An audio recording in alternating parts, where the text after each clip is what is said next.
Welcome to the Get Wealth Podcast. Please be sure to like and subscribe if you haven't already. My name is Brennan Wiersma, and today I am here with Lowell Prophet, owner of Glorybucha. Thanks for coming on the show today, man. Thank you. Thank you for having me. Yeah, I'm excited to learn about kombucha because I know it's a good drink, but there's a lot more that goes into making it, and behind the scenes, even from what I've seen here, is pretty crazy. So I guess why don't we start with what is kombucha, and then how did you start making it? Yeah, so kombucha is a fermented beverage made specifically by tea. It's a tea-based drink. It's basically compounds of yeast and sugar, which is made from a SCOBY, which is a symbiotic culture of bacteria and yeast.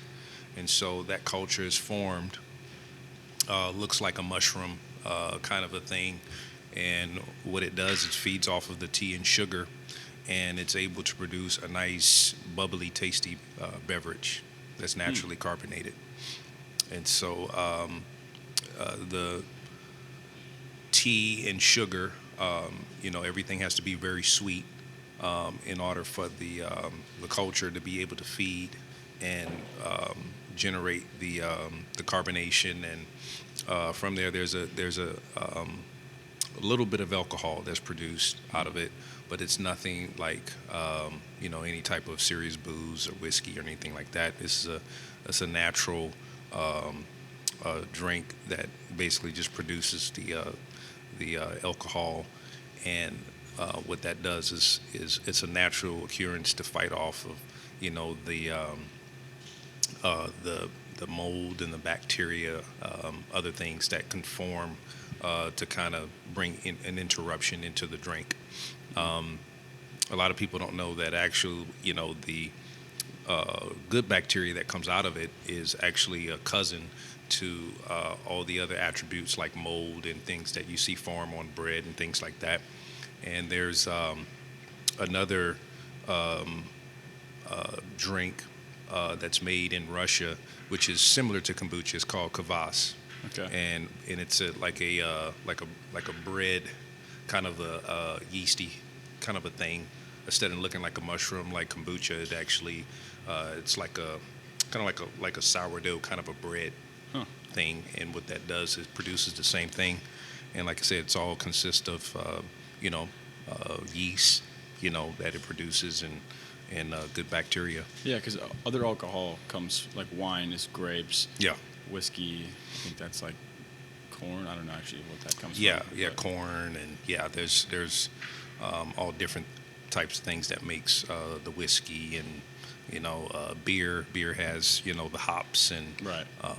all the different things that comes together. But yeah, that's pretty much the whole gist of it. Yeah, it's certainly a good drink. The apple pie I got here. Yeah. Probably my favorite. we have a lot of different flavors that we started out with. As we got going, we ended up total having about 20 flavors, all seasonal. We use natural, organic ingredients that we source locally. Some of the stuff we have to source out of state, just because not everything's produced here in Washington. But for the most part, we get most of the stuff here in the state. So I just saw it. I was at the Arlington pharmacy yesterday, and I saw some Glorybucha in there. That was kind of cool. Yeah. But kind of going into what it consists of, it's a healthy drink, right? People take it for a probiotic, which comes from the bacteria. Is that right? Which would make it different from a lot of those other fermented drinks? It's almost a misconception with the probiotics, because you really have to test to see the strains of probiotics that's in it. Got it. If there's any. But for the most part, you do have the actual good bacteria that's in it, which can consist of many different things, like your vitamin A, your vitamin B. There's so many different things. You'll have to really research to really find strains of probiotics. But there is some. I won't say that it's a complete probiotic drink. Yeah. But like I said, a lot of people, there's almost a misconception with that because, again, it's almost like, unless you research and find your batch and, have a scientist say, oh yeah, you have these many strains of probiotics in it. That's how you're able to know. But to make that claim, like I said, you have to that this is what it's going to do because of these things is a stretch. Yeah. We've actually we took the jump to actually see what was in ours, and we found that we have about 700 different good bacteria. Wow. Yeah, that's in ours. Now, out of all 700 things, maybe one of those things is probiotics. Oh, okay. You know what I'm saying? Yeah. And so, but like I said, in order to make that claim, you really have to research and find out yourself. So. Yeah, because when it comes to bacteria, I understand in your gut you have a ratio of good and bad ones. Yes. Is it playing some sort of a role with that in any way? Well, it's mainly the natural acids. You have gluronic acid, which is naturally produces in our body to break down our foods and everything. Okay. Kombucha produces that, and so when you have those acids in those things, I guess come together. Basically, it helps the digestive system, and it helps breaks everything down. That's in your tummy. But overall, the good bacteria is like I said, all the different things that's in there, like the acids and anything else that goes along with that. A lot of people like to make kombucha, like I guess in conjunction with yogurt. Really? Yeah, but again, two different things. And so, this is a beverage in comparison to, yogurt. You have milk and all these different things that's added to it. Yeah. Right.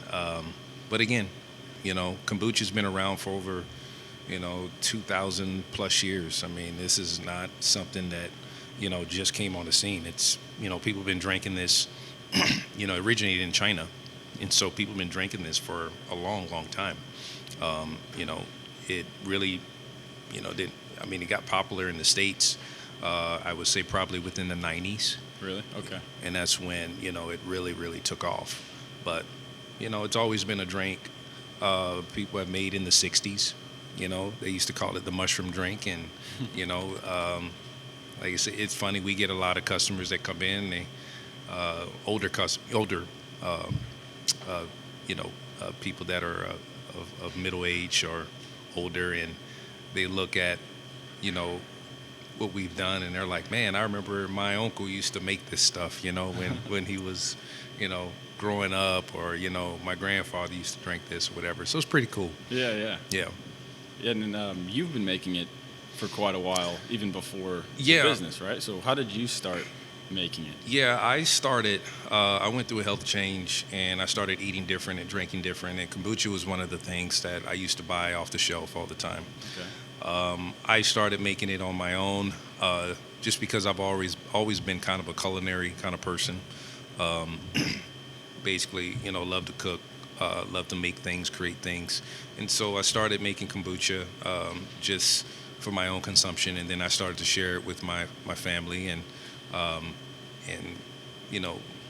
as they begin to accept it, I started to get serious about looking more into a way of, I guess, helping people, because I was like, man, if this can help me, I'm sure this can help other people, in some kind of a way. So, I started sharing this with friends. Of course, before I started to share, I wanted to make sure that everything was tested, because, again, this is live bacteria. You can get sick if you're not making it right. There's been claims, different people getting sick.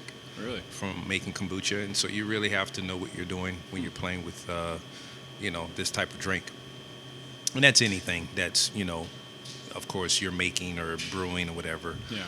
But my results came back, and the chemist, I ended up sending my results or my test information to a commercial company in Oregon.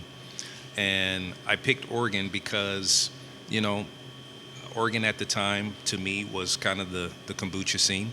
It seems like they're the crowd for it. Yeah, Kind and of hipster. exactly. And so go to find out, this company I sent it to, they work with a lot of different commercial brands, and so I never heard anything back. I didn't really care. I just was more of just wanting to see if they would accept the test sample, you know. And I got a call from the actual chemist, and I never forget it. I was I think I was driving somewhere, and she goes, how long you been doing this?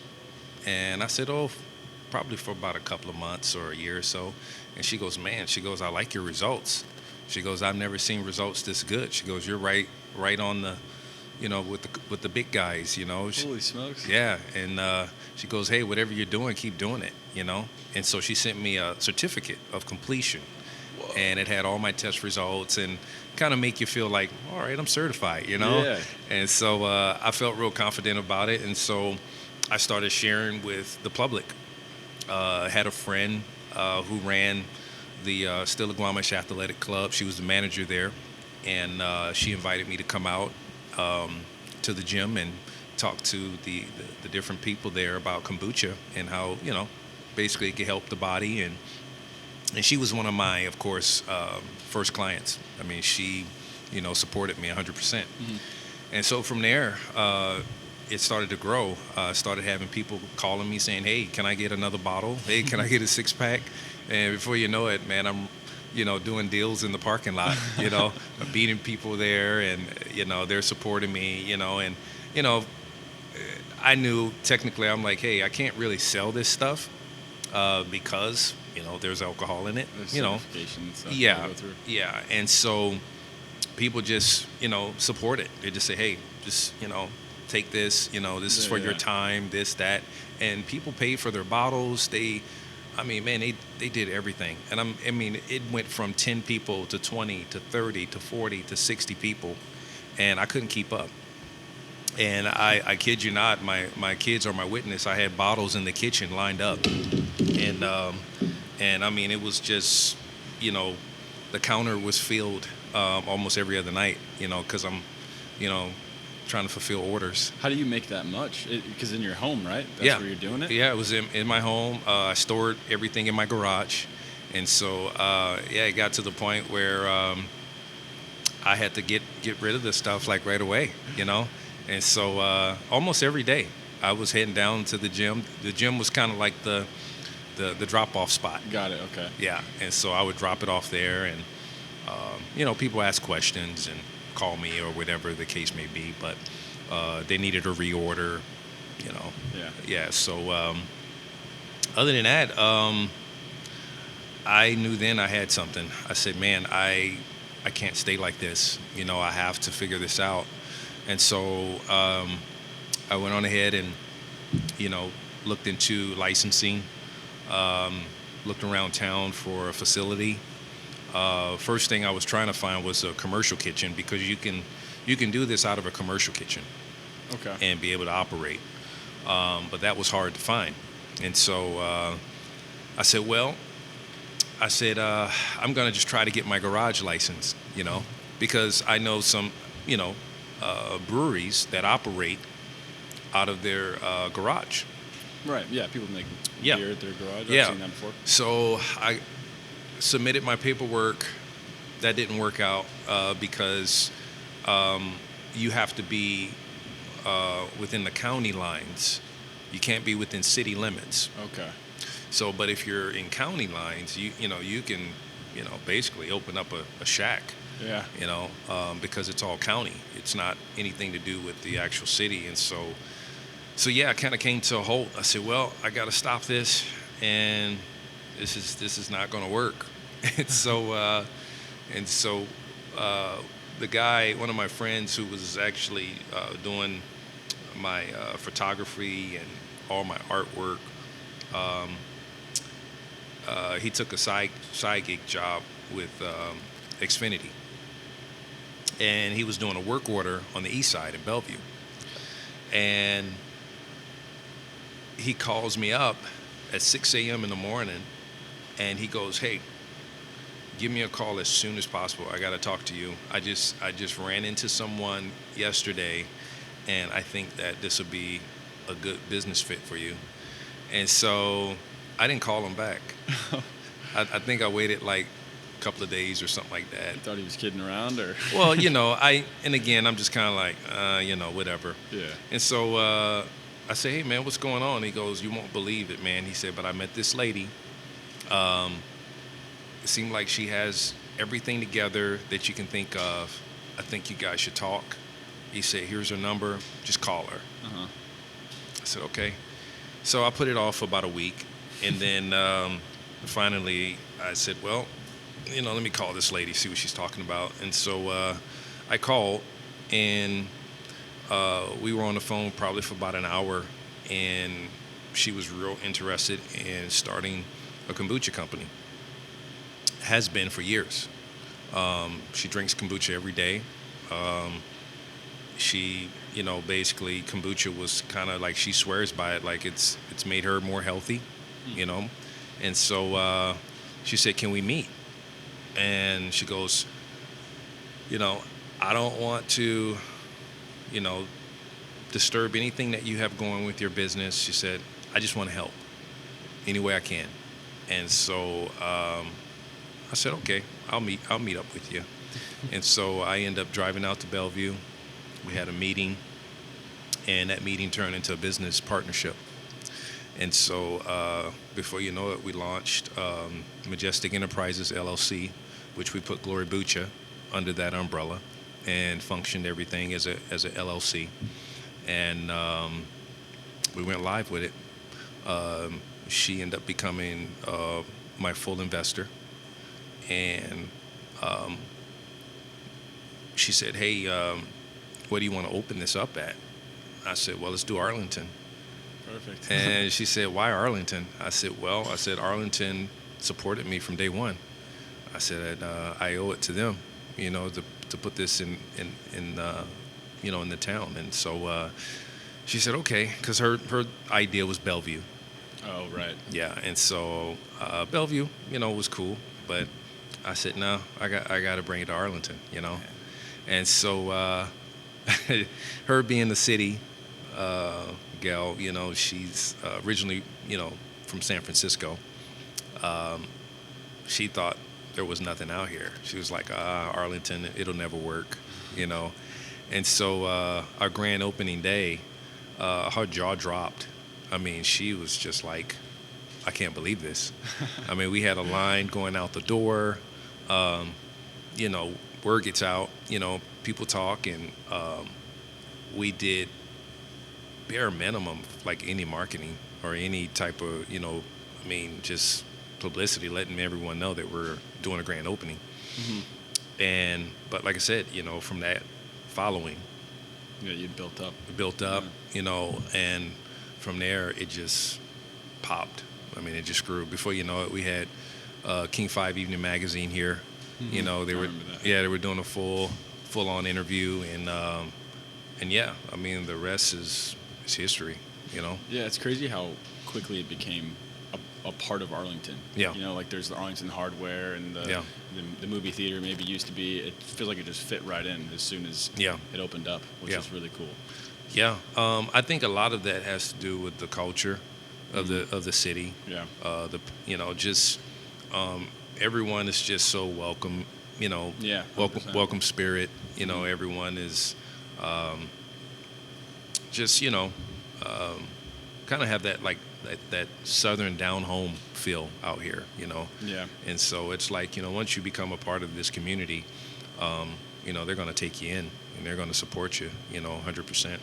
And so, but yeah, it helped, again, to already have that following, and to just, like I said, get everything going, and also having a great product. Right. We a good bit of our clientele has never tried kombucha ever. And so, they're now kombucha fanatics, and they don't drink anything else but our product. Yeah. But, to some extent, they'll go to the grocery store and try another brand, just because, and they're always end up coming back here. So yeah, no, every other kind I've had, because I've had kombucha before, but I wasn't ever a big, I mean, it's all right. Yeah. But then after trying it here, it's like the apple pie. That's crazy. Yeah, That's a different thing than the ones that I usually see at the grocery store. Yeah. It took some time to perfect, the first taste. It's still kombucha. Mm-hmm. I tell people all the time, it still has that byproduct of vinegar. It will eventually get there, but we've been able to control that process. And so, it wasn't an overnight thing. It took time. Yeah, for sure. Yeah. And so with it tasting so much better than every other kind, is there almost like a secret recipe you have, or is it just you're really careful with the measurements and that type of thing? No, we just have good taste buds. I mean, it's when you taste something, especially like a strawberry, or you want to taste an apple, that's what you want to taste. And so, I've always thought about that. It's like, if I'm going to create something, I want it to taste like what I'm creating. Is that easy? No. Takes a lot of practice. And so, for us, any secrets or any type of different ingredient thing, I think we do the same process like any other kombucha company. It's just, again, we may brew different, but it's the same process. Got it. So from in your house to being here, you got a lot more equipment now. Yeah. I mean, maybe you had this in your garage. I actually don't know that, but is it has it gotten easier or more streamlined? Because is it in a jar with? Yeah, we started just doing the basic, home brewing, which everyone starts in like a glass jar or something. Got it. Okay. But yeah, everything we have is new. We've invested into the commercial vessels. And so we're able to pump out about 1,500 gallons a month, which we haven't even really pushed that capacity yet.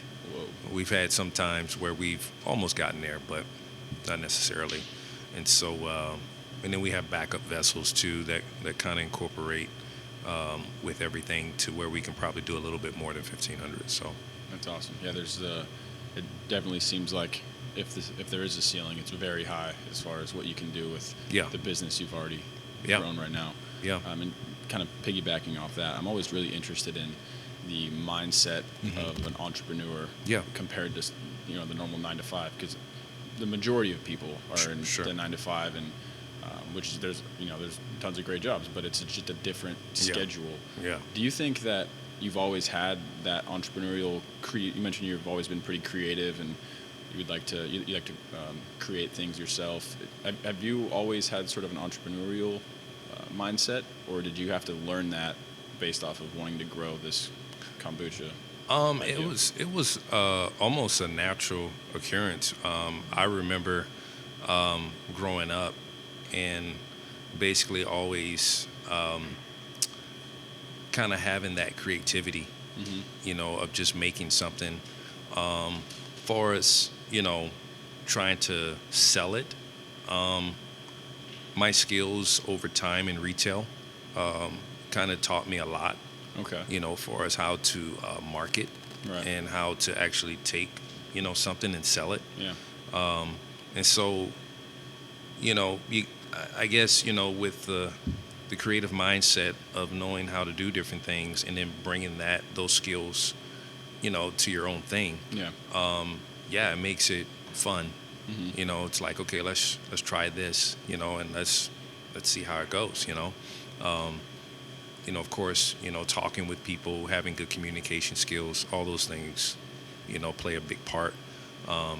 Customer service. Yeah. You'll be surprised how all those elements can create, just a mastermind business. If that's something that you want to pursue. But for me, it was definitely the skill set of learning over the years in retail. Okay. I mean, I've probably worked over 20 plus years in retail with different markets. all those things prepared me for this. And so to be able to run, a Glorybucha, it's almost like it comes natural because You've already been doing it in some exactly. Yeah. Do you enjoy running the business more than having that set schedule? Is it more enjoyable? It's fun because, doing something that you love to do, Yeah. no matter how grimy it could be, tiring it could be, if you love doing it, Hit the lottery. Yeah. you're going to be successful at it, and you're going to make sure that, it becomes successful. Yeah. I think the biggest thing is never, I guess, in any kind of way, just stopping, just keep going until you see it where, you want it to be. Mm-hmm. I can't tell you how many times I've had exploding bottles in my garage and, it's like, okay, I don't want to do this no more, and, opening up a bottle to sit down and drink, and all of a sudden the bottle explodes up in the air, hits the ceiling. It's like, what's going on here, Yeah. And so, but again, trial and error. Uh-huh. It's one of those things that, if you're dedicated to it, you'll find a way, Mm-hmm. to fix and to repair and to make it better, Mm-hmm. so. Yeah, because the best businesses tend to come from things that, I guess what I'm trying to say is it'd be really hard to put this much effort into something that you're not already passionate about, like kombucha was for you. Yeah.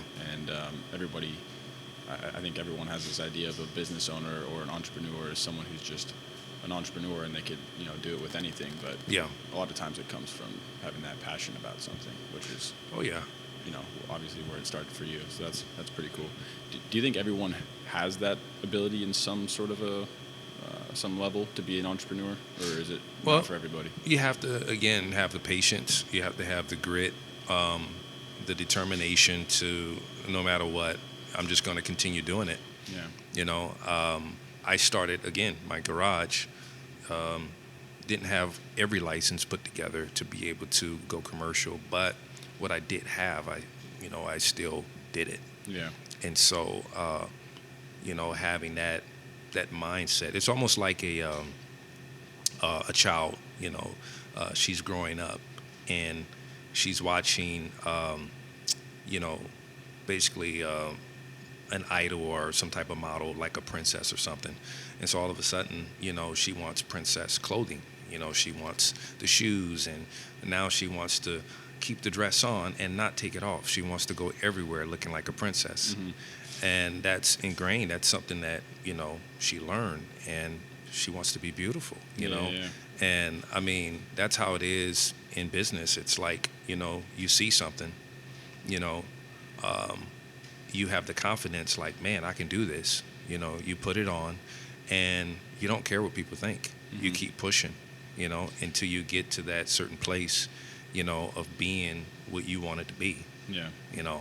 And are there going to be times where, you're going to have, like, a setback, or, your feelings hurt or something? Of course, but it's the determination, Yeah. to say, hey, you know what, I'm going to continue to do this until I see what I want to see out of it, Yeah. so. Something I've found, even with doing the podcast, is, anytime you're doing something that's even out of somebody else's comfort zone, Yeah. they try to put their limitations on you. Sure. Like, this not going to work, or have you thought about this? Or Yeah. they're not even being necessarily negative. They're just playing the devil's advocate because that's what's in their mind. But like you're saying, just, having the blinders on and kind of Yeah. pushing through, because stuff comes up. Like 2020 hasn't been Yeah. really easy for a lot of people. Has your business had any sort of a setback with that, or have you still been able to function as normal? Well, we've been able to function as normal, just because we're considered essential. Got it. And so we've never really had to close our doors due to COVID-19. However, we still follow, the CDC, guidelines and everything. But our setback, from COVID was losing our retail outlets. So we've had, a lot of different restaurants and coffee shops and, specialty shops that had to shut down. Yeah. And so these, places carried our product. And so that put, kind of a damper on things. We ended up losing one of our distributors because, it just wasn't going well for them, to move our product. Yeah. Right at that time, when COVID first hit, I think water was a big thing. So the grocery stores couldn't even keep enough water stocked. And so water was moving more than kombucha. And so, we kind of got, tucked away to the left side in the warehouse and never moved. And so it was tough for a lot of businesses, a lot of decisions, a lot of changes. We've had to get creative, and we had to do things different. We had more of a focused model when we first started. We were determined to keep that model going. Mm-hmm. And when COVID hit, we had to turn all that around. Yeah. And so, the good thing about it is we were able to pivot, and we were able to successfully make that move and transition to be able to go with the flow. Not many businesses were able to do that.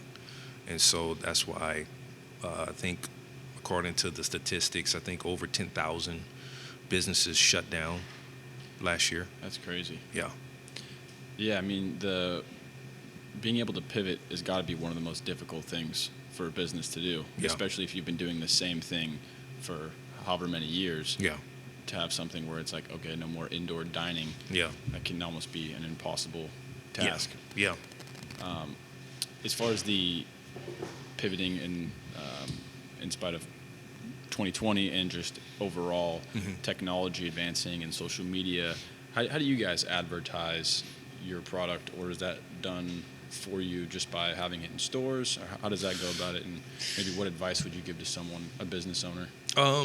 Social media is like just the go-to. I mean, you can build an Instagram account or a Facebook account and immediately start promoting your business. That is such a powerful tool. It's free too, yeah. Yeah, and I mean, you'd be surprised. I mean, we use social media very, very heavy, and a lot of our customer base are all social media, and so everything else, as far as marketing, costs money. Is it effective? Hit and miss, and so you have to be careful about where you put your marketing dollars, and see what's going to be more useful. But it seems as though anything on the web is a plus, because people are on their phones, and that's the easiest way you can grab an audience. Yeah. And so I mean, word of mouth also is the biggest advertiser. I mean, right. That is still has been from the beginning of time. I mean, a person comes in, they try our product, they're telling their friend, and then they're telling their mom, they're telling their dad. Before you know it, you got a whole family in here, Yeah. And so that has been, like I said, very successful for us too. So it goes back to having a good product, right? Yeah, exactly. If you have that to start with, you got your biggest advertiser right there. Yep. As far as how you distribute kombucha, can people, like, for example, I go to school in Arizona, so if I wanted to get all of my friends to only have Glorybucha, would that be possible? Is there a shipping process, or is it right now locally sourced and it kind of stays in this area? Well, part of our pivot was opening up our e-commerce channel. Nice. And so before that was not available, and so now it is. And so we've been shipping pretty much since the start of COVID. We started pushing shipping across the U.S., free shipping. We're still advertising free shipping just because again, we want to get those customers. And so we started doing home delivery. And we also started doing, of course, pickup. So customers that don't want to, be around anyone, they can just do a pickup order or whatever. But yeah, the shipping thing, we'll ship anywhere throughout the U.S. Right now, we're not really looking to expand that internationally. There's really no need to, but we're focused definitely on doing more shipping and looking at that becoming more of a thing soon. So, Yeah. That sounds like a huge pivot, right? That's yeah. Now I can order it. I didn't know that. That's awesome. Yeah. As far as expanding Glorybucha, what's your vision for where you see it going, and how do you plan on doing that? Is it going into more stores? Is it opening up another place? What does that look like? So right now, we just signed a contract with Kroger, and we committed to take the Seattle, greater Seattle region. And so we're going to be starting that here probably within the next couple of weeks or so for us.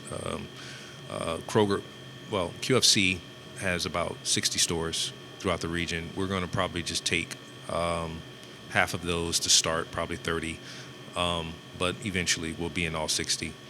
And then our futuristic goal is to move into Fred Meyer, because Kroger has that going also. And we're in talks also with, at some point, transitioning into becoming a national brand. And so that's not anything tomorrow. This is going to be, it's definitely going to be a process. Mm-hmm. When you start to play with these big grocery companies, this is where things tend to scale for the company. Yeah. And, that requires more investment. Right. It requires, if you have a small facility, you may have to think about getting a bigger facility. So there's a lot that goes into it. The future overall does look bright for Glorybucha. And so, getting that shelf space, of course, is it's almost like the next battle, mm-hmm. And so that's the thing that we are definitely gearing up for, is, okay, how do we, become the go-to brand in the state of Washington? These are like now focuses, and these are things that we have to think about. Yeah. Because now we're in a different market. That was something that was never thought about when we first started this business. It was more of something maybe far-fetched down the road, maybe 10 years from now. But to be in our third year and to be moving into the grocery industry, is pretty cool. At the same time, it's a little nervous, because we've always been just a brewery, just a kombucha brewery. And so now, due to COVID, we have to get outside of just being the small town brewery. Mm-hmm. Now we have to, reach the people that probably won't never lay foot in here again. Yeah. All because of a pandemic. Right. And the first place they're going to go to is the grocery store. Right. And so that was one thing we learned, in 2020 was like, wow, like maybe we need to pivot there. Yeah. It's going to definitely be, a lot of work, but yeah, that's why it's so important though to have that vision. Yeah. To be able to, see what it could be. Yeah. Not being just stuck in this, I'm only Arlington. Yeah. Which is also so cool that you kept it in Arlington, because it kind of puts it on the map a little bit. It's a small town. I mean, it's growing, but Bellevue seems like more of the place. So exactly, and that was a goal of ours. We're like, man, if we can get, a couple of these shops going in different parts of the east side, and maybe spread out into the greater Seattle area, man, this would be kind of a different twist. And I mean, still we're still considered the only kombucha brewery in the entire county. But now we have to, like I said, pivot into being one of those bottles in the grocery stores now. Yeah. And so now we're competing against our brothers and sisters in the industry, Right. Yeah. Versus not having too much of any, Competition. yeah, and so, it was kind of cool. Like, okay, yeah, we're on top of the world. We have no competition. No one's I dare you to open up a kombucha brewery, that's just how it was, Right. And so, so yeah, it's, like I said, it's a different ball game now. Yeah, that's so exciting though. Yeah. And how has that been for you, being more of the quarterback, just big picture stuff compared to making it in your garage? Do you miss, or I guess I don't know, do you still do hands-on stuff here, or is it mostly just Everything's done here. Anything we create, anything that's new, it's all done here. Okay. Yeah, I try not to do those kind of things at home. Right. Yeah. Yeah, it's just this place here is the brewery is where everything will start and we'll finish. Mm-hmm. And so we're actually experimenting with a hard kombucha. Oh, okay. And so we're planning on releasing a hard kombucha here in our lineup as we transition. And so we've already have our recipe for it, and been working on kind of a different twist. Yeah, you'd be able to reach maybe a different audience. Yeah. And so yeah, we, like I said, we have a good setup for us, and a plan of how we're going to target the market. I should say the competitive market, because a lot of the bigger brands have already done what I'm thinking about doing. Mm-hmm. But again, people love new product. Right. And so and if it's better than the other ones, then yeah, you can kind of take that pretty easily. Yeah, and that's what makes the industry keep going. Having something new, and having something different. So, when is the hard kombucha expected to be on the shelves? Or well, we actually have it right now. Okay. The only thing is that we're doing a lot of testing. Right.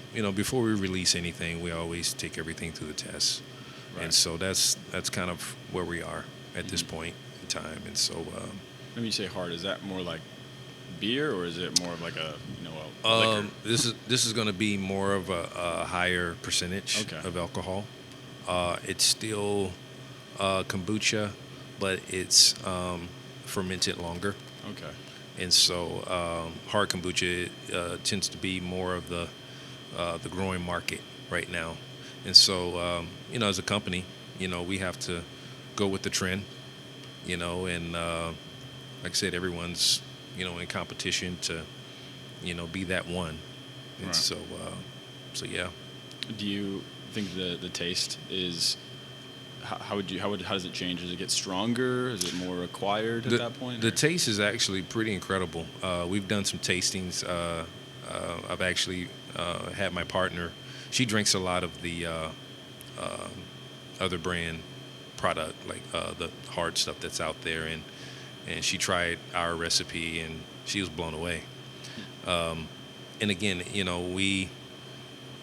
we're always trying to be creative in the sense of, okay, how can we have this taste the best that it can taste, And again, it's going back to that, okay, if I see a pineapple, man, is a pineapple drink, is it going to taste like a pineapple drink? Mm-hmm. And so, that's our goal, is to achieve that. And like I said, the taste always comes out, the way we want it. So Yeah, that's awesome. Yeah. It seems like for sure you've been able to channel all of these skills you've learned from retail and from just having the ability to make kombucha, and as well as just being a hardworking person. Mm-hmm. If you were to narrow it down to like maybe one characteristic that you would say is the most important for somebody to have when they're going to start their own business or some sort of entrepreneurial endeavor, what would you say that is? I would say first thing, know what you want to do. Mm-hmm. Don't get me wrong. I never saw myself. You couldn't tell me when I was in high school that I'll be making kombucha. That just, I would have laughed at you, or running my own brewery. But I think, if you have the determination, to do something and to put it out there, man, perfect it. Yeah. Make it. Do your research, study your market, see where you fit in. I think that's the formula of being successful. It's never too late. Always keep in mind that while you're working on something, someone is probably doing the same thing you're doing. So that's where the perfection comes in. Yeah. And so, find ways to be different. Even if it's the same product, man, just have some kind of a pizzazz about you. It's going to make you different. Yeah. One of the things that, I think, as a company, we've crossed over so well is because, our product tastes different. There's many colorful brands out there, but when it comes down to the taste, that's one thing that appeals to people. It tastes different. I don't taste vinegar. Yeah. So that's our mark. That's who we are. And so that's something that crosses over to a lot of people, but I would say just staying true to what you're doing, and make sure you do your research, and your market, and that, hey, this is going to be something that's going to, rattle, your industry. Yeah. How would you go about telling someone how to spend their time, whether it's putting it into their business or their whatever they're passionate about, versus towing that line between having to work your normal job still? When would you say to just go all in for somebody? I would say, that is never going to be the perfect time. Okay. You're going to have to inconvenience yourself to really do what you want to do. And really to be successful at it. And so the timing is never going to be perfect. You just have to be determined enough to know and have the confidence that this is going to work. Yeah. And it's going to work because I'm going to make it work. Not everything is going to be there. You may not have the capital. You may not have the right resources. But again, taking the time and having the patience to put that together, put all those things together, you're gonna hit goal at some point.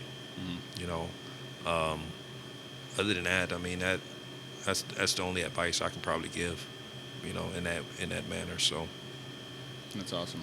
yeah. And then to kind of, I don't want to take too much of your time here, but I have some questions I always like to ask. Yeah.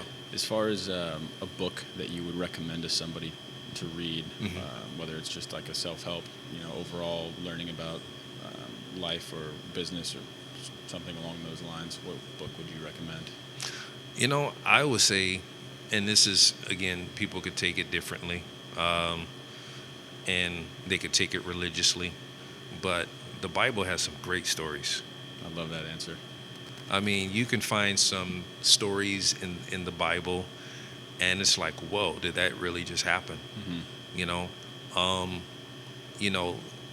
We all have a measure of faith, and it's faith. It's us believing, that, hey, something is going to happen, and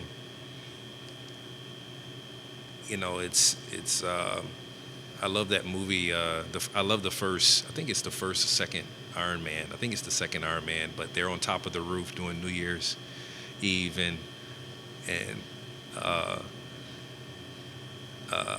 Iron Man. I'm trying to think of his name. Robert Downey Jr.? Yeah. He basically told the guy. He said, "Yeah, meet me up on the rooftop." And he said, "I'll look at your stuff," And he never showed up at the rooftop. And the thing is, the guy was disappointed, but